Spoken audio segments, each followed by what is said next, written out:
channel එකට සාදරයෙන් පිළිගන්නවා පොඩි නංගිලා මල්ලිලාව. දැන් ඔයගොල්ලෝ මේ පාර හරි දැන් මේක බලන්න මොන අවුරුද්දක හරි වේවා මේ ඔලේ ලියන්න බලාගෙන ඉන්න කට්ටියනේ. දැන් මේක බලන්නේ නැත්තේ ලකුණු අඩුවෙන් තියෙන කට්ටිය B එකක් A එකක් ෂුවර් නෑ S වත් ෂුවර් නෑ කොහමද ෆේල් වෙයි කියලා බලන් ඉන්න හිතන් ඉන්න කට්ටියනේ. එතකොට දැන් අපිට YouTube එක ප්‍රමාණවත් වෙනවා අපිට හොඳ ලකුණක් දාගන්න. කොහොමද වෙන්නේ ප්‍රමාණවත් වෙන්නේ? දැන් ඒකට ක්‍රමයක් තියෙනවා. ඒකට ක්‍රමය කියලා කියන්නේ YouTube එකෙන් අපිට ඉගෙන ගන්න පුළුවන් මේ හොඳ දේවල්. ඒ කියන්නේ අපිට ලකුණු දා ගන්න පුළුවන් හොඳ channels තියෙනවා. ඉතින් මේ channels වල විස්තර තමයි මම කියන්න යන්නේ. ඉතින් ආ වීඩියෝ එක බලන්න ආස නැත්නම් නිකන් මේ කම්බලෙක මට ඔහේ ආවෙ කෙනෙක් නම් මේ වීඩියෝ බලන්න එපා අයින් වෙන්න. සහ මේක මම මේ කියා දෙන්න යන එක ඔයගොල්ලෝ කොලේක කටුසටහනක් ගහ ගන්න ඕනේ මම ගහගත්ත විදිහට. එහෙම කරන්න බැරි නම් ඒත් යන්න. නැත්නම් ඔයගොල්ලන්ට මේක තේරෙන්නේ නැහැ නිකන් අnder දෙමලක් වගේ වෙනවා. ඉතින් කතාවට යන්න කලින් මම පොඩි දෙයක් පෙන්වන්න තියෙනවා. හරිද? ඒතර මේ තියෙන්නේ මගේ 7 වසරේ ලකුණු. හරිද? 7 වසරේ ලකුණු. 2019 දී මේ. හරිද? ඒතර මේ තියෙන්නේ 8 වසරේ කොරෝනා 2020 තිබ්බේ නෑ. හරිද? ඊට පස්සේ 2021 මේ කොරෝනා නිසා මේ කාලේ තිබ්බේ නෑ. හැබැයි මේ වෙද්දී මම අර පන්තියේ 15 11 7 වෙලා ඉඳියානේ. හැබැයි මම පන්තියේ පළවෙනිය වුණා 9 වසරේදී කියන්නේ 2021 දී. ඒක කොහොමද වෙන්නේ? ඒක කොහොමද කරගත්තේ කියනවා නම් උනන්දුව අංක 1 උනන්දුව. ඉතින් කොහොම හරි උනන්දුව තිබ්බා අංක 1. ඊට පස්සේ කොහොම හරි මේ ටික ලකුණු කොහොම හරි වැඩි කරගත්තා. ඒක කොහොමද කිව්වොත් ඉතින් ෆෝන් වලින් YouTube එකෙන් විවිධ වීඩියෝ තියෙනවා. ඉතින් අධ්‍යාපන ඒවා ඒක බලාගත්ත දිගේ වලින් තමයි මේ පුළුවන් වුනේ. හරිද? ඊට පස්සේ මේ තියෙන්නේ මේ ඉස්කෝලවල මේ ලකුණු තියෙන්නේ දැන් අර එක දිගට මම පළවෙනිය ගහුවා. හරිද? මේ තියෙන්නේ 10 වසරේ. ඊට මේ තියෙන්නේ 11 වසරේ. හරිද? මේ කියන්නේ මම උපදින් වැඩිනේ ශිෂ්‍යත්ව පාස් නැහැ. මේක තමයි ලකුණු දාගත්තේ. මේක මේ ඕගොල්ලෝ කියන මහලුකු දෙයක් නෙවෙයි ලෙවල් එක වලදී. හැබැයි ඉතින් ඕගොල්ලෝ මේක කරලා නැති නිසා ඕගොල්ලෝ මේක මහලුකු දෙයක්නේ. ඕගොල්ලෝ කරාට පස්සේ ඕගොල්ලෝ මේක තේරෙයි මේක මහා පොඩි දෙයක් කියලා. හරි. එතකොට දැන් ඕගොල්ලෝ මේක කොහොමද ගොඩ දාගන්න බෑ. මේක තමයි දැන් ලකුණු ටික. හරිද? මේ ඔහම තමයි ලකුණු. ඒතර මේ ලකුණු දාගත්තේ ඕලෙවල් වල මේ අර YouTube එකෙන් විවිධ වීඩියෝ බලලා. ඉතින් පිළිවෙලට බලන්න ඕනේ. ඉතින් එහෙම කරලා මගේ ඕලෙවල් රිසල්ට් එක උනේ මෙන්න මේක. ඒ කියන්නේ E9 තමයි රිසල්ට් එක. ඒතර මම මේ මියුසික් බිස්නස් එක කියන්නේ කොමර්ස් සෞඛ්‍ය ඒව තමයි කරේ. හරිද? මම අනිත් සබ්ජෙක්ට් වල කට්ටියටත් මම දාලා තියෙනවා. ඉතින් දැන් අපි යමු වීඩියෝ එකට. ඔක මට පෙන්නන්න ඕනේ මේව බලලා මම මේක කරපු විදිය. හැබැයි මම ටියුෂන් පන්තිත් ගියා. හරිද? මම ටියුෂන් පන්තිත් ගියා. හරිද? මේ ඊට අමතරව තමයි මම මේවා කරේ. මම වැඩිපුරම කරේ මේවා. ඒ කියන්නේ මට සාමාන්‍යයෙන් පොතක් බලනට වඩා සාමාන්‍යයෙන් මේවා බලලා මතක තියාගන්න පුළුවන්. හැබැයි කටුසටහනුත් දාගත්තා. හරි. මේ මහලුකු දෙයක් නෙවෙයි ඔලෙවල් කියන්නේ. ඔයගොල්ලෝ ඩේට් කරලා නැති නිසා ඔයගොල්ලන්ට මේක උදව්වක් විදිහට තමයි මම මේක කරන්නේ. මොකද අපිට මේක ගොඩ දාගන්න බෑ. හරි. පළවෙනි සබ්ජෙක්ට් එකකට විදිහට මම දාගන්නේ සිංහල. හරිද? සිංහල ගත්තාම සිංහල වල මෙන්න මේ පළවෙනියටම මම දීලා තියෙන මේ පළවෙනියටම දීලා තියෙන එක. මෙන්න මේක. මෙන්න මේ channel එක. හොඳට බලා ගන්න. කොලේක ලියා ගන්න. ස්ටොප් කරලා ලියා ගන්න. හරිද? මෙන්න මේ channel එක ගත්තාම ඔයගොල්ලෝ සාමාන්‍යයෙන් MCQ විවිධ මේ අධ්‍යාපන වැඩසටහන් තියෙනවා. මේ සිංහල භාෂාව සම්බන්ධ MCQ ගොඩාක් තියෙනවා. හරිද? මේ ඒක තියෙන quiz challenge වගේ academy. ඒක හරි. DB education තමයි මම පාඩම් බලාගත්තේ සිංහල වල පාඩම් බලාගත්තේ. හරිද? ඒකත් හරි. ඊට පස්සේ මේ e-paper එකේ ඉන්නවා මේ සුදුසු කෙනෙක් කොල්ලෙක්. ඒ පොරගෙත් හොඳ යවුලා නැහැ ෂේප් කියන්නේ හොඳයි ඉතින්. හරිද? භාෂා පාරාදීසේ අර ඉන්නේ සර් නම හරියටම දන්නේ නැහැ. සූර්ය කියලා සර් කෙනෙක් ඉන්නේ. අන්න ඒ සර්ගේ. ඒතර ඒ සර්ගේ මේ පාඩම් මතක තියාගන්න ලේසි විදිහට කියා දෙනවා. හරිද? ඒ සර්ත් හොඳයි. ඒ වගේම හරියපුරු සිංහල මිස්. මේ මිසුත් හොඳයි අර ලස්සනට කියා දෙනවා සරලව. ඒක හොඳයි. ඊට පස්සේ මේ ගුරු පීස. මේක සාමාන්‍යයෙන් අර මේ සාහිත්‍ය පොතේ කතා ටික අපිට මතක තියාගන්න ලේසි විදිහට කියා දෙනවා. විදු පීස සාමාන්‍යයෙන් ගත්තාම මේකේ මේ විචාර සම්බන්ධව ඒ ආදී මේ වාට දේවල් තමයි කියලා දෙන්නේ. හැබැයි වැඩිපුරම උදව් වෙන්නේ DP education එකයි මේ මෙන්න මේකයි. මේ ප්‍රශ්න එකයි මේ ටික ඔයගොල්ලෝ කරගත්තොත් ගොඩ. ඉතින් මදි ඉතින් තව පාස් පේපර් කරගන්නත් ඕනේ. ඊට පස්සේ දෙවෙනියට තියෙන මේ බුද්ධ ධර්මය. ඒතර බුද්ධ ධර්මය ගත්තාම සාමාන්‍යයෙන් 10 වසරේ මේ පළවෙනි වාරවල මේ මගේ ලකුණු තිබෙන්නේ නඩුයි. හරිද? දැන් මේ කොට දාගත්ත මේ ක්‍රියේටිව් තින්කර් SL කියන YouTube channel එකේ සාමාන්‍යයෙන් මේකේ සර් මේ ප්‍රශ්නත් කරනවා. ප්‍රශ්න වලට වඩා මේ සර් හැම පොතේම අර ප්‍රශ්නයක් අහන්න පුළුවන් තැන highlight කරලා මුළු පොතම හැම පොයින්ට් එකක්ම කියනවා. හරිද? මම ඒක කරා. හරිද? මේක සාමාන්‍යයෙන් පැය 4 වීඩියෝ තියෙනවා. පැය 8 පැය 12 වීඩියෝ තියෙනවා. මේ ඉස්සර අපිට ඔක්කොම ටික කියා දෙනවා. මේ පාඩමේ පොතේ අකුරක් නැහැ. ඒක අකුර නැහැ කියන්නේ හැම තැනකම පොයින්ට් එක කියා දෙනවා. මේ කවිය පාඩම් කරලා මෙන්න මෙතනින් අහනවා කියලා අන්නෙම කියා දෙනවා. කොහොම හරි මම ඒක කියා දෙනවා. මම පොතක ලිව්වා. සාමාන්‍යයෙන් මම ප්‍රශ්න හදාගත්තා. ප්‍රශ්න 500කට කිට්ටුව හදාගත්තා. හරිද? එනි කවි නැතුව අහන පොයින්ට් වශයෙන් මම පාඩම් පිළිවෙලට ප්‍රශ්න හදාගත්තා 500කට විතර. හරිද? පොත් දෙකෙන් ගත්තොත් ওই 500 වගේ තමයි. හදාගත්තා. ඒක බුද්ධ ආගමට මේ channel එක විතරම පාවිච්චි කරේ. ඊට පස්සේ මේ ගණන් ගත්තාම මේ අජන්තසර්ගේ මේ ඕලෙවල් සත්කාර කියලා එකක් තිබ්බා. මම ඔක්කොම පාඩම් ටික බලුවා. පේපර් තුලා ජ්‍යාමිති වැඩ ටිකක් කරා. හොඳයි මේ සර්ගේ. DP এডুকেෂන් එකේ අර ජොයි මැල්කම් කියලා සර් කෙනෙක් ඉන්නවා. වයසක සර් කෙනෙක් දෙන්නේ නැහැ. හැබැයි මේ ඒ සර්ගෙන් තමයි පාඩම් ටික බලාගත්තේ. අභ්‍යාස ගොඩක් බලාගත්තා. හොඳයි ඒක. මේ දෙකම හොඳයි. හරිද? ඊට පස්සේ DP এডুকেෂන් එකෙන් මම බැලුවා. COMS කියලා සර් කෙනෙක් ඉන්නවා. මම ඒ සර්ගේ පාඩම් බැලුවා. නිර්මාණ නම් මනම් ඒව ලයිව් අපිට දෙනවා. ජ්‍යාමිති සම්බන්ධ ජ්‍යාමිති ප්‍රමේයන් 40 ගණන් දුක තියෙනවා මට මතක නැහැ. මේ ඒ ඔක්කොම ටික අපිට කියා දුන්නා. ඒ විතරනේ ගොඩක් දේවල් තියෙන කුලක නම් මනම් ගොඩක්.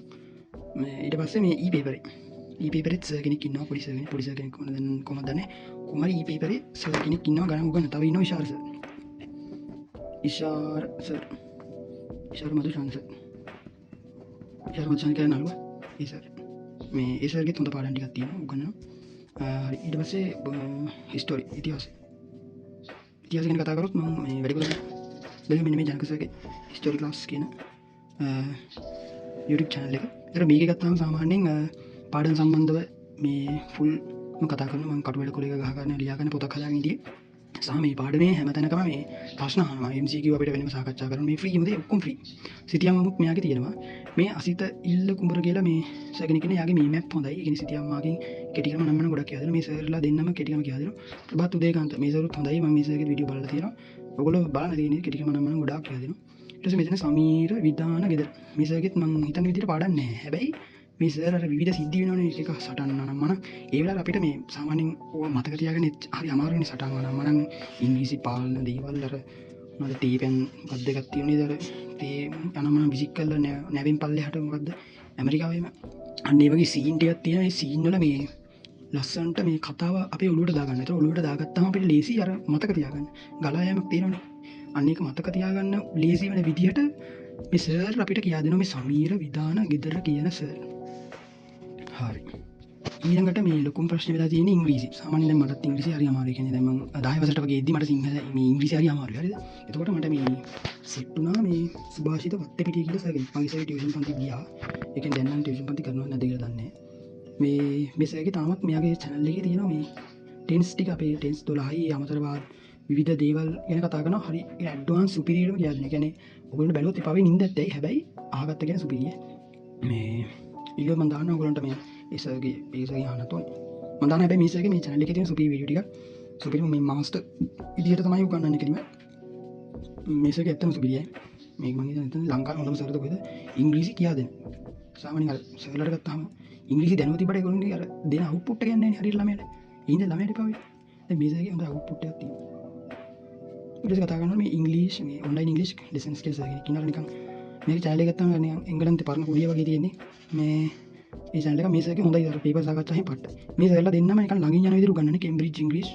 ඒ ළඟින්ම යනවා මේ දෙන්න පට්ටම ළඟින් යන සර්ලා දෙන්නේ. ලස්සනට උගන්වනවා. ඉංග්‍රීසි ගොඩ දාගන්න පුළුවන්. කෙටි ක්‍රම ගොඩක් ක්‍රම කියා දෙනවා. කපටිකම අර මේ හිස්තන් 20 දුක පුරවන් තියෙන අන්න ඒවල හින ක්‍රම ටිකක් කියා දෙනවා. හැබැයි මේ සර්ගේ වැඩි එහෙම නැහැ. හැබැයි මේ සර්ගේ තියෙනවා. හැබැයි මේ සර්ගේ මේ ඒව ගන්න ක්‍රම කෙටි ක්‍රම අවස්ථා යෙදෙනවා ගැන හොඳට කතා කරලා තියෙන මේ සර්. මේ සර්ගෙත් ඇති මම හැබැයි මේ සර්ගේ පේපර් විතරයි බැලුවේ. හරි වාව් ඉංග්‍රීසි රකගෙන ඉන්නේ. ඒකත් මම බැලුවා. සමහරක් බැලුවේ. හැබැයි දැන් නම් මේ අරතින් වීඩියෝ එකක් දාගෙන මේ ඔලෙවල් වලට මේ උදව් වෙන පේපර් සාකච්ඡා. ඊට අමතරව මේ DP එඩුකේෂන් එකේ මේ වීඩියෝ සෙට් එකක් තියෙනවා. නිකන් කොළපාඩු thumbnail එකක් තියෙන මේ සර් කෙනෙක් ඉන්නවා මේ 2022ට කට්ටියට සාකච්ඡා කරපු පේපර් සම්බන්ධව තියෙන ඒවා. හරිද? මේක බලන්න. මේ ටික එක දිගට කරගෙන ගිහිල්ලා එසේ ටිකක් බලලා මේ ලස්සනට කරගත්තොත් ඔයාලට ඉංග්‍රීසි හදා ගන්න පුළුවන්. ඊට පස්සේ විද්‍යාව ගැන කතා කරොත් මේ E-paper එකේ CK සර් ගොඩක් ප්‍රසිද්ධයි. මේ සර්ගේ තමයි මම සාමාන්‍ය 100ට බර ගන්න බැලුවේ. හරි. පාඩම් කරගන්න බැලුවේ මෙන්න මේ CK සර්ගේ. පන්ති ගියේ නෑ. හැබැයි මේ ඔක්කොම වීඩියෝ ටික බැලුවා. ඒ සර්ගේ දෙලත් හොඳ වීඩියෝ එකක් දාලා තියෙනවා. ඊට පස්සේ පාස් මීටේ අයියා කෙනෙක් ඉන්නවා මේ ඒ අයියාගෙත් මම වීඩියෝ බැලුවා. හොඳයි. මේ සර්ගෙත් මම වීඩියෝ බැලුවා. මම ගොඩක් බලලා නෑ. හැබැයි මේ සර්ගෙත් මම බැලුවා. ටැප් සයන්ස් කියලා. මේ පාස්මී මෙලා E-paper CK සර් මේ පාස්මී මේක තියෙන ටැප් සයන්ස් මේක අර මේ ඇනිමේෂන් විදිහට ලස්සනට කියලා දෙනවා. ලංකාවට සර් මේ සර් කියා දෙන විදිය ටක්කේට මුලට එනවා. ඒ කියන්නේ මේ මම මේ සර්ගේ පන්ති ගිහිල්ලා නෑ. මේ කෙනෙක් ගිහුවා මම පන්ති ගිහිල්ලා නෑ. මේ අපි වීඩියෝ බලනවා. මේ සර් කතා කරන පැටර්න් එකත් එක්ක අපේ රෝඩුවට යන්න පට්ටම ලේසි. මේ සර්ගෙත් හොඳයි. මේ සර්ගෙත් හොඳයි. මේ ඔක්කොම වල හොඳයි ඉන්න මල්ලිවේ. ඊට වගේ මේ සයින්ස් A+ මේක තර ඇනිමේෂන් කරලා කියා දෙන පාඩමක් තමයි යන්නේ. හැබැයි මේක කටුසටහන් ගහ ගන්නයි මේ අපි නෝට් එකක් හදාගන්න මේක ලේසි. දැන් මාස 5ක්නේ තියෙන්නේ මේ 25 26ද ලියන කර මම දන්නේ හරියට 26 හරි 26 27ද මන්ද ලියන්න ඉන්නේ. ඒගොල්ලන්ට මේක කාලේ මදි වෙයි. හැබැයි ඉස්සරහ බලන කට්ටිය මේක වුණා වෙයි. හැබැයි මේ ටික බැලුවොත් අවුලක් නැහැ. හොඳටම කොට දාගෙන බලන්න හරියට බලන්න ඕනේ. හරි. ඊට පස්සේ දැන් ඊපස්සේ සංගීතනේ. මේ සංගීත ගත්තාම සාමාන්‍යයෙන් ටියුෂන් පන්තිත් නෑ. මේවා නම් හොයාගන්න අමාරුනේ. දැන් NMEA education මෙතන academy කියලා තව කැලලක් එන්න ඕනේ.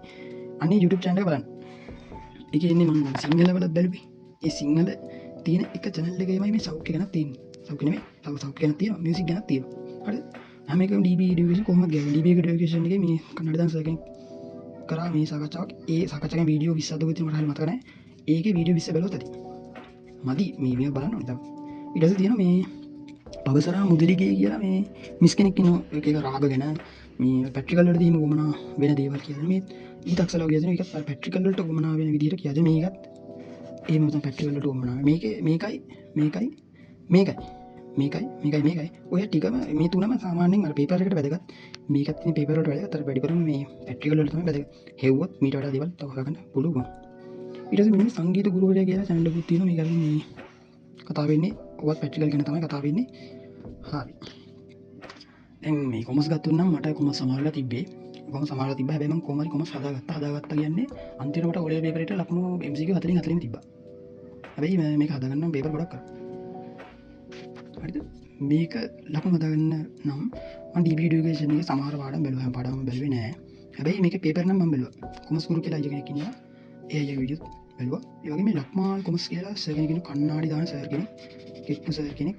මේ සර්ගේ මේ ඩිස්කෂන් නම් පට්ට. ඒ කියන්නේ ඔය පාස් පේපර් ගැන කතා කරන ඩිස්කෂන් ඒ වගේ වීඩියෝ සෙට් එකක් තියෙන. ඒව ගැන සුපිරියම කතා කරනවා මේ ලක්මාල් කොමර්ස් කියන channel එකේ සර්. බලන්න ඒක. ඒ වගේම accounting with තරිඳු සර්. මම මේ සර්ගේ බලලා නැහැ. හැබැයි හොඳට views තියෙන හින්දා තමයි මම මෙතන ගත්තේ. මේ සර්ගෙත් හොඳයි ඉතින්. හොඳ මේ සර්ගේ වීඩියෝත් බලන්න. ඔය මේ 4 දෙනාගේ වීඩියෝ බලන්න. හරි. සාමාන්‍යයෙන් ඊට ඇති. ඊට පස්සේ මේ සෞඛ්‍ය ගැන කතා කරාම DB education එකෙන් ගෑවෙන. ඒක 2022 O level වලට වෙනම වීඩියෝ සෙට් එකක් කියන්නේ පාඩම් වශයෙන් නැහැ. හැබැයි O level වලට එන්න පුළුවන් පාඩම් ගැන මේ වෙනම වීඩියෝ එකක් කරලා තියෙනවා. වීඩියෝ ප්ලේලිස්ට් එකක් තියෙනවා මේ DB education එකේ health care එකම එනවා. අයියෝ creative thinker SL අර බුද්ධාගම ගැන කතා කරපු channel එකේ තියෙන ඒකේ සර්ුත් මේ සෞඛ්‍ය ගැන ආයෙත් කියා දෙනවා. සෞඛ්‍ය ගැන ඒ සර් ආයෙත් කියා දෙනවා. කියන්නේ බලන්න මේ channel වලින් තියෙන උදව් ඔයාලා හරියට දන්නේ. හරිද? මේ ඊට පස්සේ ආයෙ channel එකක් තියෙනවා NMEA education academy. හරිද? අර මම කලින් පෙන්නුවේ ඒ channel එකම තමයි. මේ channel එකේ ගත්තාම සිංහල තියෙනවා, සංගීතය තියෙනවා, සෞඛ්‍ය තියෙනවා, තව තියෙනවා. භූගෝලෙත් තිබ්බද මන්ද. ඒක ICT ගත්තාම සාමාන්‍ය රවීන්ද්‍ර බණ්ඩාර නායක සර් ඒ ලෙවල් උගන්වන්නේ. රවීන්ද්‍ර සර්. අර මේ ICT from ABC. අනික සර්. ඒසගෙත් හොඳයි. සාකච්ඡා තියෙනවා ඔළුවේ සාකච්ඡා. ඒක DB education එකත් මේ ICT ගැන කියා දෙනවා. සිවික් ගත්තොත් සාමාන්‍ය education ලංකා කියලා මේ සර් කෙනෙක් පොඩ වයසක සර් කෙනෙක්ද මන්ද පොඩ බලන්න. ඒ channel එකත් හොඳට කියා දෙනවා. මම සෞඛ්‍ය කරලා නැහැ. මේ සෞඛ්‍ය නෙවෙයි. පොලිසිය කරලා නැහැ. බලන්න. ඒක හොඳයි. DB education එකත් බලන්න. ඒක තමයි හොඳම වෙන්නේ. creative thinker essay. එකත් බලන්න තියෙන්නේ. ඉතින් ඔය හොඳ තමයි තියෙන්නේ. plus වල මේ තව කරන්න ඕනේ මේ pass paper ටික තමයි කරන්න ඕනේ. හරි. තව model papers කරන්න ඔයාලා කරන්න. ඔය ටික කරන්න. හරිද? ඊට අමතරව ඔයගොල්ලෝ මේ තියෙන විවිධ channel මේවා කරගන්න පුළුවන්. මොකක්ද දන්නවද මේ අර ඔයගොල්ලෝ දන්නවද paperswiki කියලා මේ paperswiki.lk මන්ද අන්න එහෙම මේ channel එකක් තියෙනවා. ඔයගොල්ලන්ට වෙබ්සයිට් වලින් paper ගන්න පුළුවන්. තව බලන්න. හරිද? ඉතින් මේ පාඩම් ටික දැන් මම මේ පින්නනවා පොඩි. ඔයගොල්ලෝ මේ ටික කරගත්තොත් මේ ටිකෙන් බැලුවොත් ඔයගොල්ලන්ට කිසිම ගේමක් නැතුව W එකේ ඉඳන් උඩරින් ගත්තොත් ඒ එකකට යන්න පුළුවන්. හරිද? ඊට පස්සේ අන්න සංගීතෙත් මෙන්න මෙහෙම තියෙනවා. සංගීත DB education සඳරශ්මි නවීෂා කියලා අක්කා කෙනෙක් උගන්වන එකක් තියෙනවා සංගීත සම්බන්ධව. DJ dance education කියලා වෙනම channel එකක් තියෙනවා. තව channel එකක්. දිනු dance academy කියලා වෙනම channel එකක් තියෙනවා. බලන්න. හැබැයි මම සංගීත කරලා නැහැ. හැබැයි මම recommend වෙන ටික තමයි ගත්තේ. හොඳම channel එක. මට හොඳට අහුවෙච්ච ටික. හරි. මේ ටික ඔයගොල්ලෝ ගොඩ දාගත්තා කියන්නේ මේ channel වලින් ගොඩ දාගන්න පුළුවන්. ඒතකොට මේව කරන ගමන් මේවට අදාළ paper ටික ඔයගොල්ලෝ කරා කියන්නේ අනිවාර්යයෙන්ම මේක ගොඩ දාගන්න පුළුවන්. මහලු දෙයක් නෑ. හැබැයි ඔයගොල්ලෝ ලොකුවට පේන්නේ ඔයගොල්ලෝ ඕ level කරලා නැති නිසා. අපි කරලා ඉවර නිසා අපිට මේක මහලු දෙයක් වගේ පේන්නේ නෑ. හැබැයි අපිට A level මහලු දෙයක් වගේ පේන්නේ මොකද අපි තාම A level කරලා නෑ. හරිද? හැබැයි ඔය A level කාට පස්සේ අපිට මේක සිප් එකක් කොයි. ඒක ආසාව තියෙන්නේ අපි ඒක අයින් කරගත්තට පස්සේ. ඒක අපි කරලා ඉවරනට පස්සේ ඊට පස්සේ අපිට මේක සැලකෙන්නේ නෑ. ශිෂ්‍යත්වයට එහෙමයි ඕන දෙයක් එහෙම. ඒ හින්දා ඔයගොල්ලෝ මේ පාඩම් ටික හරියට බලගන්න. හරිද? ඉතින් ඉස්සරහට ඔයගොල්ලන්ට ඕමනා වෙන දෙයක් තියෙනවා නම් මේ කමෙන්ට් එකක් දාලා තියන්න. ඉතින් මේවා ලියා ගන්න හොඳේ. මේවා ලියන්න, මේවා ලියලා ඔයාලා අවබෝධයක් ගන්න. එහෙනම් අපි වීඩියෝ එක එන්ඩ් කරනවා. ඔයගොල්ලෝ හොඳ රිසල්ට් එකක් ගන්න.